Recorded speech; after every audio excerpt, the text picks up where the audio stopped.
এই ধরনের আখ থেকেই তৈরি হচ্ছে আখের চিনি। এটি দেখতে কিছুটা কাশফুলের মতো হলেও এটি কিন্তু কাশফুল না, এটি হচ্ছে আখের ফুল। আমি এখন রয়েছি সরকারি সুগার মিলের নিজস্ব একটি জমিতে। এই জমিতে যে আখগুলো দেখা যাচ্ছে এই আখগুলো ম্যাচিউরড হয়ে গেছে। সরকারি সুগার মিলের নিজস্ব জমিতে যে আখগুলো সুগার মিল কর্তৃপক্ষ তাদের জনবল দ্বারা তৈরি করে থাকে, এই আখগুলোর পাশাপাশি আমাদের এলাকার সম্মানিত আখ চাষিদের আখ সুগার মিল কর্তৃপক্ষ কিনে নেয়।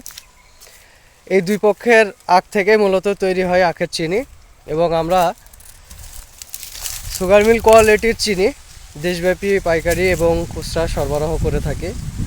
মিল কর্তৃপক্ষ তাদের জনবল দ্বারা যেমনভাবে তৈরি করে তাদের গোডাউনজাত করে রাখে, আমরা জিম্মাদারিতে অর্ডার নিয়ে ঠিক সেভাবেই ইনটেক 50 কেজির বস্তা সরবরাহ করে থাকি। নিশ্চিন্তে দেশের যে কোনো প্রান্ত থেকে আখের চিনি বা লাল চিনি, ব্রাউন সুগার নামেও পরিচিত,